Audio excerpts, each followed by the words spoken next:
This video will cover how to edit the top menus here on the front end of the website. We're going to be dealing with the menu bar here in this gray area and then these tabs at the top. When you go to the back end of the site, spartanbands.org/administrator, you're presented with the dashboard page, and from here we're going to go to the Menus Manager and choose Top Menu.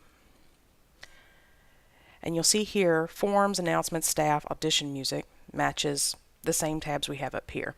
Now there's a limited amount of space for these tabs. This isn't going to get any bigger, so if you put Audition Music 2014, then obviously your layout's going to get a little wonky here. So be as concise as you can with these, but let's say we want to change one or point it to something else. We'll come in here to the staff and you'll click on the word staff. And you'll see that what this is a list of all of the contacts that have been set up for this website.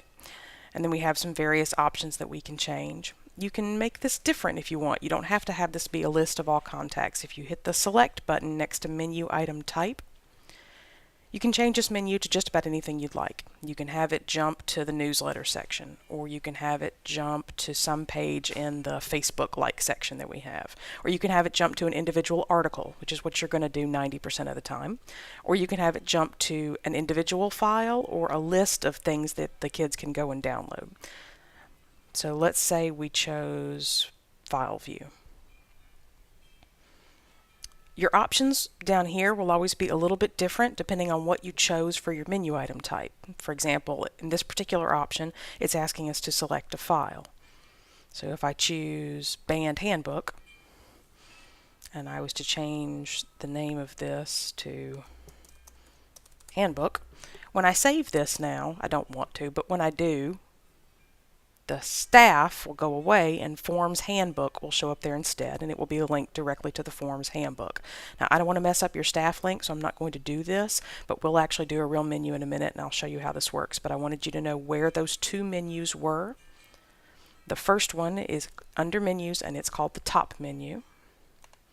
The larger menu, the Main Navigation, is also under Menus and it's called Main Menu. Now let's actually do one of these for real. You've got a tab called Alumni in the front end of the website. We'll go take a look at it. And when I click on it, nothing is here. So let's find out why.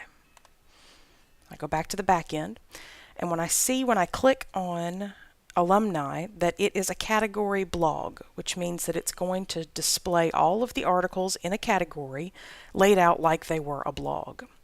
And the category that it's pulling from is the alumni category. And the reason there's nothing on the page is because the alumni category is empty. So if I wanted to change this to boosters or trips, there would actually be some content on that page. But since I don't need this, it's a blank page and there's nothing on it, I just want to turn it off for now, but I don't want it to go away forever because maybe I want to bring it back. Here where it says status, under publish, I choose unpublished.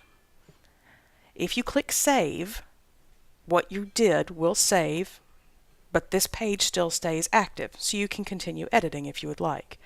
If you click save and close, it saves all of your changes and then completely closes the page and takes you back to all of the menus.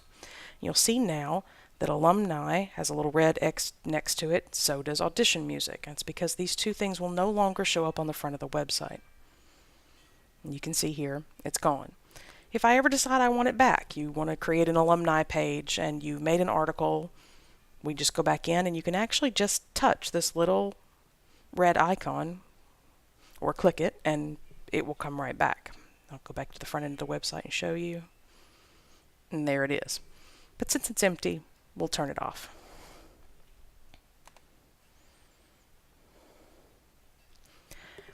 All of the menus on your website point to a specific function in the website. Either they point to a page, a trip and events page, or they point to the social networking component where the kids or the parents can log in and then have access to whatever it is they need to see. For example, I'm logged in right now, so I see all of these events and I can sign up for them if I want, and I can see everyone who signed up on the website. If I was logged out, say I click this little button right here that looks like a door, I would get a prompt to log back in or to join the community. We can change this graphic if we want. We can change this text if you want. The kids can sign in with Facebook, and so can the parents, or they can create their own individual accounts. It's up to you how you want to manage that. But each of these menus point to something very specific, and the menus themselves will tell you what they point to. For example, the home page points to the articles that we flagged as featured. And the calendar is currently pointing to our social component. And the downloads button is pointing to a list of categories for our download component. If you want to make a new menu item, let's say something to replace alumni, you just click the new button, and this is consistent across the site. Whenever you want to make a new anything, you just click the new button.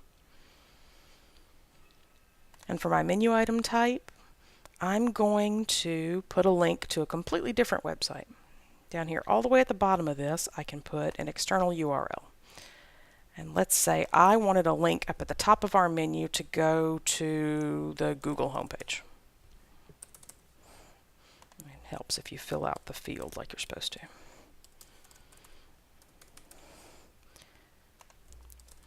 You could just as easily do this to the school's homepage. You could do it to some partner event that you had, to theirs. It doesn't matter. It's just going to be a link to Google, and we're going to stick it up in the top menu. We can see here it is. It's Google. It's activated. It links to an external URL. We're going to refresh the front end of our website. And there we have it. New link that takes you to Google. I don't want to keep that, but it's an interesting example of how you can do this. When you don't want a menu item anymore, you know you don't want it, you know you're never going to want Google to be in the top menu bar. You can come over here and click next to any of these menu items to select them and then perform some action. In this case, I'm going to put this menu item in the trash. I don't want it anymore.